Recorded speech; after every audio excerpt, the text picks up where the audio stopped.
నమస్తే, welcome to Akshara health TV. ఒక వ్యక్తి ఆరోగ్యంగా ఉండాలంటే ఆ వ్యక్తి జీవించే సమాజం కూడా ఆరోగ్యంగా ఉండాలి. సమాజం ఆరోగ్యం ఏంటి అనిపిస్తూ ఉంటుంది మనకి. కాకపోతే సమాజంలో ఉండే అందరు వ్యక్తుల ఎస్పెషల్లీ మానసిక ఆరోగ్యం బాగుంటే మిగతా అందరితో రిలేషన్షిప్స్ బాగుంటాయి. రిలేషన్షిప్స్ ఎప్పుడైతే బాగుంటాయో అన్ని రకాలుగా ఆరోగ్యంగా ఉండగలిగే అవకాశం ఉంటుంది. కానీ దురదృష్టవశాత్తు చాలా కాలంగా ప్రపంచవ్యాప్తంగా ఎస్పెషల్లీ మనం ఇండియాలో ఉన్నాం కాబట్టి మన దేశం గురించి మాట్లాడుకుంటే మన దేశము ఒక వెబ్సైట్ చేసిన ఒక సర్వే ప్రకారంగా పోర్న్ సైట్స్ అశ్లీల చిత్రాలను చూడడంలో టాప్ 3లో ఉందంట.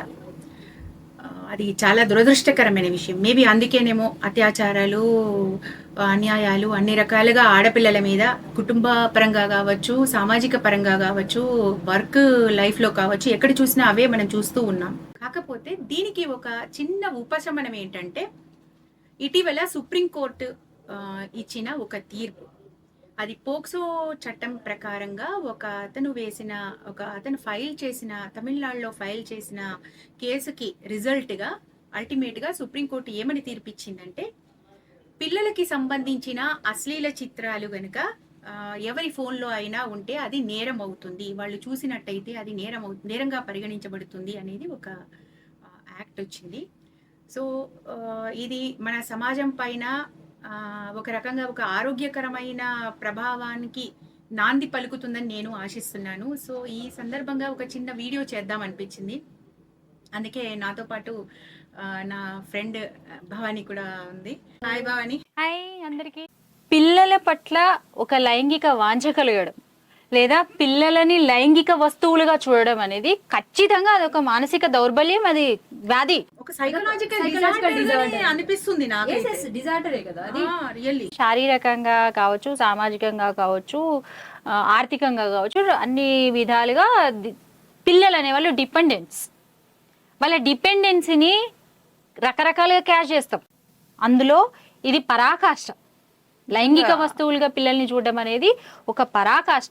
సో దీన్ని ఇప్పటికైనా దీన్ని మార్చినారు. ఈ విషయం అంటే కనీసం అది చేయడము, లైంగిక దాడి చేయడం కాదు, ఆ కైండ్ ఆఫ్ ఆలోచన రావడం తప్పు. అది చూస్తున్నాడంటే వాడు ఎంత పిచ్చినా కొడుకు కావచ్చు. నిజంగా కదా అసలు. అంటే ఇప్పుడు యాక్చువల్గా మనకి ఇప్పుడు ఈ కేసు కూడా నేను చూసాను, ఈవెన్ మన వనజ మేడం చేసిన వీడియో కూడా చూసాను నేను. ఇది ఎప్పుడైతే తెలిసిందో దాని గురించి మేడం అయితే క్లియర్ గా చెప్తారు కదా అని చెప్పి కొంచెం స్టడీ చేశాను. ఫస్ట్ యాక్చువల్ గా ఏమైందంట, నువ్వు చూసావలేదో, నువ్వు ఫాలో అయ్యవలేదో కానీ తమిళనాడులో ఒక వ్యక్తి ఎవరైతే సమ్ హరీష్ సంథింగ్ ఏదో పేరుంది, సమ్ XYZ, పిల్లోడు కాదు. అవునా? పిల్లోడు కాదు, పెద్దోళ్ళకే ఈ దౌర్బల్యం, పిల్లలు మంచి వాళ్ళే. అయితే వాడి ఫోన్ లో వాడు గత 2-3 ఏళ్లుగా పిల్లలకు సంబంధించినవి చూస్తూ ఉన్నాడంట. వాడి ఎంత మానసిక రోగి అనుకోవాలి. అయితే అక్కడ ఏం జరిగిందో స్టోరీ తెలియదు కానీ పోలీసులు కేసు ఫైల్ చేశారట. అయితే కేసు ఫైల్ చేస్తే అది హైకోర్టు దాకా. వీడేం చేశాడు, యాక్చువల్గా పోక్సో చట్టం ప్రకారం ఏంటి, వాళ్ళ పైన ఏదన్నా అత్యాచారం జరపడం కానీ లేదంటే దానికి ఆ కైండ్ ఆఫ్ ఎనీ అబ్యూస్మెంట్ ని నేరంగా పరిగణించడం, షేర్ చేయడం నేరం కింద మనకు పోక్సో చట్టం చేస్తుంది. అది వాడు బేస్ చేసుకొని వీడేం చేశాడు అంటే హైకోర్టులో పిటిషన్ వేసాడంట. లేదు, నేను ఎవరికి షేర్ చేయలేదు, నేను అది జస్ట్ నా ఫోన్ లో ఉన్నాయంతే, నాది ఎంత అసలు కేసే కాదు అన్నట్టుగా వీడు అంటే వాడి తరపు లాయర్ ఎవరో వాదించాడంట. వాదించేసరికి అది ఆఖరికి చివరికి సుప్రీంకోర్టు దాకా వెళ్ళింది. అప్పుడు సుప్రీంకోర్టు అయితే దీంట్లో ఇంకొకటి కూడా నేను తెలుసుకున్నాను ఏంటంటే, జనరల్ గా మనం హెల్త్ విషయాలు తప్ప నేను వేరే ఏది చూడను కదా, కాకపోతే ఇది మానసిక పరమైన దౌర్బల్యానికి వస్తుంది కాబట్టి నేను కొంచెం స్టడీ చేశాను. దీంట్లో ఈ పోక్సో చట్టంలోనే సెక్షన్ 15 అనేది కొత్తగా యాడ్ చేశారు. సెక్షన్ 15 ప్రకారంగా ఏంటంటే ఆ ఫొటోస్ వాడి దాంట్లో ఫోన్ లో ఉండడము, చూడడము, ఇవన్నీ ఇప్పుడు ఏదైతే అనుకుంటున్నామో మనం, అది కూడా నేరం అనేది యాడ్ చేశారు. అదృష్టవశాత్తు సమాజ ఆరోగ్యానికి, పిల్లల ఆరోగ్యానికి, రక్షణకి ఒక మంచి స్టెప్ అనేది పడింది. పిల్లలకు సంబంధించింది అనేది ఒక పర్టికులర్ గా అదొక మంచి ఇనిషియేటివే. కానీ ఇప్పుడు ఇందాక అది నాకు అసలు భయమేసింది. టాప్ 3లో మన ఇండియా ఉందండి. మనం ఇంత సనాతన ధర్మము, స్త్రీలను నెత్తి మీద పెట్టుకొని పూజిస్తాము, కిరీటాలు పెడతాము, బ్లా బ్లా ఇవన్నీ మాట్లాడతారే, ఎక్కడుంది? ఆడవాళ్ళు మగవాళ్ళు అని కాదు, వ్యక్తులే కష్టపడుతున్నారు. ఈ కైండ్ ఆఫ్ ప్రాబ్లమ్స్కి వ్యక్తులే కష్టపడుతున్నారు. అండ్ ఎందుకు మన దగ్గర అత్యాచారాలు ఎక్కువ నేనంటాను, ఇది కూడా ఒక కారణం. ఫోన్ సైట్స్ చూసే వాళ్ళు ఎక్కువ ఉండడం కూడా వన్ ఆఫ్ ద రీజన్స్. ఇది రకరకాల మైండ్ సెట్స్, రకరకాల ఆలోచనలు, రకరకాల సామాజిక, ఆర్థిక అండ్ అన్ని రకాల పరిస్థితులు ఇవన్నిటితో పాటు ఫోన్ చూడడం అనేది కూడా వన్ ఆఫ్ ద కాజ్ అని నేను అనుకుంటున్నాను. ఇప్పుడు ఒక యాడ్ ఉందనుకుందాం, ఒక అడ్వర్టైజ్మెంట్, మనం ఏ యాప్ తీసినా కనిపించింది అనుకో రిపీటెడ్గా, ఆల్వేస్ వీఆర్ చూస్తున్నాం దాన్ని పొద్దున్న సాయంత్రం వరకు కనీసం ఒక 10-15 సార్లు కనిపిస్తుంది మనకు. చూడగా చూడగా చూడగా చూడగా చూడగా ఓ 6 నెలలు చూసినాం అనుకో, వన్స్ ట్రై చేద్దాం ఏంటంటే అనుకుంటామా లేదా? ఇది యాడ్ విషయంలో, యాడ్కి సంబంధించిన వీడియో విషయంలో జరిగింది. ఫోన్కి సంబంధించిన వీడియో విషయంలో జరగదని ఏముంది? ఎందుకు జరగదు? ఫోన్ చూస్తున్న వాడికి ఇది ఇంకా లాట్ ఆఫ్ ఎరోజను, lot of emotion, lot of ఏదో నా బొంద అలా ఇన్వాల్వ్ అవుతున్నప్పుడు ఖచ్చితంగా ఇది ఒకసారి ట్రై చేద్దాం అనిపిస్తుంది ఎవరికైనా. పదే పదే చూస్తున్నాడంటే అది చూసి వదలడు వాడు. అది నీ బ్రెయిన్ మీద ఎఫెక్ట్ ఉంటుంది, నీ బాడీ మీద ఎఫెక్ట్ ఉంటుంది, నీ ఆలోచన మీద ఎఫెక్ట్ ఉంటుంది. ఓవరాల్గా ఒక రోజుకి నీ పర్సనాలిటీ మారిపోతుంది. అవకాశం ఉన్నప్పుడు, వల్నరబిలిటీ అయినప్పుడు, అది అందుబాటులోకి వచ్చినప్పుడు లోపల ఎక్కడో సబ్కాన్షియస్లో దాగి ఉన్న ఆ కైండ్ ఆఫ్ యాటిట్యూడ్ ఖచ్చితంగా బయటకు వస్తుంది. వాళ్ళే రేపులు చేసేవాళ్ళు. మిగతా కొన్ని సందర్భాల్లో కొంతమంది అంటారు, అరే వీడు మంచి పిల్లోడు, మా కాలనీలో ఉంటాడు, వీడిట్లా చేసిండా అంటారు. ఎందుకంటే ఇవన్నీ వాడికి ప్రొవోక్ చేసింది. అక్కడ దాకా ఎందుకు? ఇప్పుడు ఓటీటీలు, వెబ్ సిరీస్, సినిమాలు అవి మనకి నటింట్లోకి వచ్చేస్తున్నాయి కదమ్మా. అసలు ఎంత నార్మలైజ్ అయిపోయిందంటే ఆ విషయము. అది చూసిన పిల్లలని నువ్వు అత్యాచారాలు చేసే పిల్లలు పెరుగుతున్నారు కదా, పెద్దవాళ్ళ దాకా ఎందుకు? All the game of hormones. ఎదుగుతున్న పిల్లల శారీరక నిర్మాణం మీద హార్మోన్స్ ప్రభావం ఎట్లుంటది అనేది మనం చెప్పాల్సింది కాదు, అది అందరికి తెలిసిన విషయమే. సో నువ్వు హార్మోన్స్ ని బలవంతంగా ప్రొవోక్ చేస్తున్నావు. ఇవాళ ఒక 16 ఏళ్ల పిల్లోడు ఫోన్ చూస్తున్నాడు అంటే వాడికి ఆ బీజం ఎక్కడ స్టార్ట్ అయి ఉంటుంది, ఎప్పుడు స్టార్ట్ అయి ఉంటుంది? రామ్ గోపాల్ వర్మ లాంటి పెద్ద పెద్ద సెలబ్రిటీలు నేను ఫోన్ చూస్తా అని ఓపెన్ గా చెప్తాడు ఆయన. అంటే రామ్ గోపాల్ వర్మ చేస్తుండే కాబట్టి నేను చేస్తే తప్పలేదు అనుకుంటాడు ఒక పిల్లోడు. ఎందుకంటే ఆయన మేధావిగా చలామణిలో ఉన్నాడు. కొంతమంది పిచ్చోడు అంటారు కానీ కొంతమంది చాలా మంది మేధావి అని అంటారు ఆయన. అవును. ద పర్సెప్షన్ ఆఫ్, అంటే ఫోన్ చూసి అందరు చెడిపోతారని నేను చెప్పాను. ఆ కైండ్ ఆఫ్ కంట్రోల్ అంటే రామ్ గోపాల్ వర్మకు ఉన్న కంట్రోల్ అందరికీ ఉంటుందా? Ram Gopal Varma is a very clear person in చాలా ఆస్పెక్ట్లో లైఫ్ అని క్లియర్గా క్లారిటీగా తెలుసు. అంత క్లారిటీగా తెలిసిన మంది ఉంటారు. అది ఒక పిల్లోడికి రామ్ గోపాల్ వర్మ ఇంటర్వ్యూ చూసి ఫోన్ చూడడం తప్పు కాదు, నేను చూస్తా అనే ఇంటర్వ్యూ చూసిన తర్వాత ఆయన మిగతా విశ్లేషణ అంతా, ఆయన జీవితానికి సంబంధించి ఇచ్చే గొప్ప గొప్ప ఫిలాసఫీలు, అయాన్ రాండ్ విషయాలు, ఇంకో సైకాలజీ విషయాలు, ఇంకేవో విషయాలు, చాలా ఫిలాసఫీ చెప్తాడు ఆయన. అది ఏది వాడికి ఎక్కదు. వాడికి ఎక్కేది ఒకటే ఒక విషయం, నాకు సెక్స్ అంటే ఇష్టము, నేను పోర్ను చూస్తా. నీ దగ్గరికే ఉందనుకో, అది నిజమే, అది నీ పర్సనల్ అఫైర్. నువ్వు పవన్ చూసి నీ మీద ఎటువంటి మానసికమైన ఇంపాక్ట్ ఉండదు. నువ్వు స్త్రీని చాలా గౌరవిస్తావు, నువ్వు ఆమె రెస్పెక్ట్గా చూస్తావు, ఆ విషయాలన్నీ నీకు సంబంధించినవి. కానీ నువ్వు పవన్ చూస్తా అని ప్రకటించడం ఉంది చూసినావా, అది that makes a lot. Pawan చూడడము పిల్లలదైనా సరే, పెద్దవాళ్ళదైనా సరే, ఎవరిదైనా సరే అది కరెక్ట్ కాదు. అది ఖచ్చితంగా మానసికమైన వికారాలను కలిగిస్తుంది. అందరికీ కలిగిస్తుంది అని చెప్పకపోయినా చాలా మందిలో కలిగిస్తుంది. పొగ తాగకూడదు, పొగ తాగితే క్యాన్సర్ వస్తుంది, మనం దాని గురించి చెప్తాం కదా. Smoking is injurious to health, porn watching also injurious to your psychological health. Even వాళ్ళ సెక్సువల్ హెల్త్ కి కూడా మంచిది కాదు. ఎందుకంటే అది చూసి వాళ్ళ సెక్సువల్ రిలేషన్షిప్స్ కరెక్ట్ గా ఉండవు. యాక్చువల్లీ నిజంగా ఉండే ఎక్సైట్మెంట్, రిలేషన్షిప్ లో ఉండే ఎక్సైట్మెంట్ ఉండదు. మేబీ భార్యాభర్తల మధ్య రిలేషన్షిప్స్ చెడిపోవడానికి ఇది కూడా ఒక కారణం నేను అనుకోవడం. డౌట్ అవసరం లేదు అసలు పక్కాగా ఇంత రిలేషన్షిప్స్. ఎందుకంటే ఒక ఫోన్ చూసే పురుషుడు he expects more from his performance, at the same time partners also. అందులో ఉన్నట్టు ఉండదు అన్న విషయము అవగాహనకి రావటం కష్టం.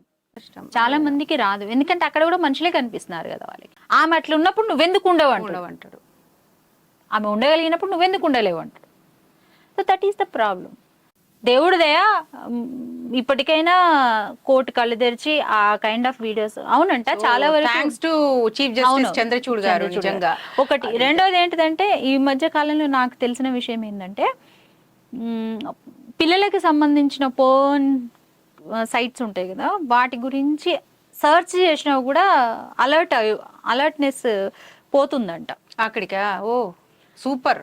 సో సర్చింగ్ కూడా దానికి కూడా బ్యారియర్స్ ఉన్నాయని. ఇక్కడ ఏ ఐపీ అడ్రస్ నుంచి అది సెర్చ్ చేశారు, సెర్చ్ చేశారు, ఎవరు సెర్చ్ చేశారు, ఏ ఫోన్ నుంచి సెర్చ్ అయ్యింది. కాకపోతే ఇప్పుడు జనరల్ గానే మన దేశంలో ఏ చట్టాలు వచ్చినా ఎన్ని ఇది వచ్చినా దాన్ని పక్కగా ఇది చేయడం, పాటించడం, అమలు పరచడం కష్టం. ఇది ఎంతవరకు అమలు అవుతుంది అనేది. ఇప్పుడు సెన్సార్ బోర్డు ఉంది, ఏం పీకుతున్నట్టు సెన్సార్ బోర్డు పనికి మళ్ళీ సినిమాలు సెన్సార్ కిందకి రావనుకుంటున్నా. సినిమాల గురించి మాట్లాడుతున్నా నేను, ఓటీటీల దాకా ఎందుకు, సినిమాల్లోనే మాట్లాడుతున్నా. సినిమాల దగ్గరనే అది గతికి లేదు, ఇంకా ఓటీటీలో ఇంకా విచ్చలవిడి కదా, పరిధిలోనే తీసుకోవట్లేదు. కానీ ఓటీటీల మీద కూడా ఒక పర్యవేక్షణ అనేది ఉండాలి కదా, డెఫినెట్ గా ఉండాలి. అవి అంటే కొన్ని రకాల వెబ్ సిరీస్ అయితేనేమి, కొన్ని రకాల shows, they are nothing but porn. అవునే. ఇప్పుడు నేను చూసిన ఇప్పుడు ఎట్లా అయిపోతుందంటే ఈ మీడియా, ఈ ఎంటర్టైన్మెంట్ మీడియా ఏదైతే ఉందో అన్ని కలిపి చూస్తే ఒక విషబీజం ఒకటి నాటుతారు.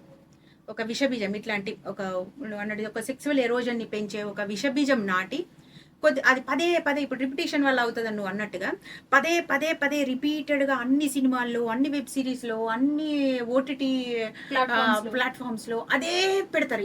పదే పెట్టేస్తారు. పెట్టేసి కొద్ది రోజులకు అది ఒక నార్మలైజ్ థింగ్ అయిపోతుంది, ఒక నార్మలైజ్ విషయం.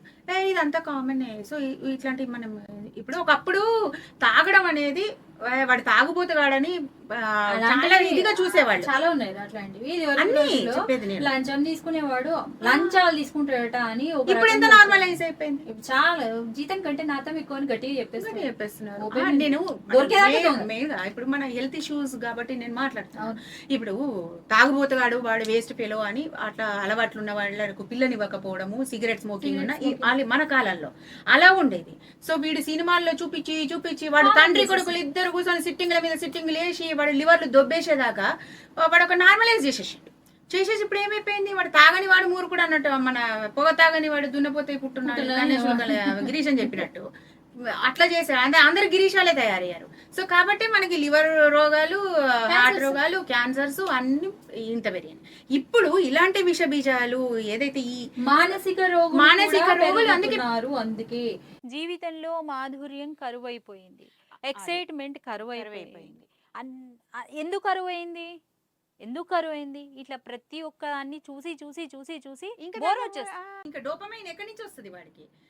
అదొకటి. అయితే నేను అనేది ఇంకోటి, దీని వల్ల ఏమైతుందంటే ఇప్పుడు మనం ఎప్పుడు అనుకునే వాళ్ళని చూడు, తాగేవాడు అంటే వాళ్ళ లివర్ మాత్రమే దొబ్బుతుంది. అదే సిగరెట్ తాగేవాడు వాడు పబ్లిక్ లో ప్యాసివ్ స్మోకింగ్ వల్ల మిగతా వాళ్ళ లంగ్స్ ని సామాజిక సమస్య అవుతుంది. అట్లాగే సేమ్ థింగ్ ఇది కూడా ఇందాక నువ్వు రామ్ గోపాల్ వర్మ విషయంలో చెప్పినట్టుగా వాడు ఏదో చూసుకొని వాడికి చేత కాదేదో వాడు పోర్నులు చూసుకొని వాడు సాటిస్ఫై అవుతున్నాడు అనుకుంటే వాడు పిచ్చి నా కొడుకు అనుకొని వదిలేయచ్చు. అలా కాకుండా వాడొచ్చి పబ్లిక్ లో సమాజంలో మీద పడుతున్నాడు కదా కుక్కలాగా పడి పిల్లలు కూడా బలైపోతున్నారు. అది అప్పుడు ఒక సామాజిక ఆరోగ్యాన్ని దెబ్బతీస్తుంది. అయితే రామ్ గోపాల్ వర్మ విషయంలో ఆయనని మనం అనాల్సింది ఏంటంటే, అది ఓపెన్గా నేను చూస్తా అదేం తప్ప అనే క్వశ్చన్ చేయడం అనేది తప్పు. నువ్వు చూస్తే చూసుకో, ఎందుకంటే నువ్వు కంట్రోల్గా ఉంటున్నావు కావచ్చు, ఎవరికైనా పడితే వాళ్ళ మీద పడిపోవచ్చు. కాబట్టి నువ్వు చూసుకుంటున్నావు, దట్స్ అప్ టు యూ. నీకున్నంత కంట్రోల్ ప్రతి ఒక్కడికి ఉంటదని చెప్పలేము కదా. కానీ అది అక్కడ మన ఆబ్జెక్షన్. ఇంకోటి ఇప్పుడు నాకేమనిపిస్తుంది అంటే ఇవన్నిటి మీద అంటే ఇలాంటివి ఇప్పుడు ఎట్లయితే ఎంత ఒక అగ్రెసివ్ గా ఒక పాజిటివ్ మనకు ఒక తీర్పు ఏదైతే వచ్చిందో సమాజానికి మేలు చేసే తీర్పు, అట్లాంటివే ఇంకా అంటే మిగతావన్నీ అన్నిటి మీద కూడా ఒక చెక్ పాయింట్ అనేది ఉండాలి. అంటే ఏం చేయొచ్చు నీ అభిప్రాయంలో, నువ్వేమంటావు? నేనైతే ఏమంటానంటే ఓటీటీల మీద అండ్ డిజిటల్ ప్లాట్ఫామ్స్ అన్నింటి మీద కూడా ఒక చెక్ పాయింట్ ఉండాలి. డెఫినెట్గా ఒక పర్యవేక్షణ అంటే ఇప్పుడు ఒక గవర్నమెంట్ నుంచి రావాలి. ఇప్పుడు సెన్సార్ బోర్డు పరిధిలోకి ఓటీటీలను కూడా తేవాలంట నేనైతే.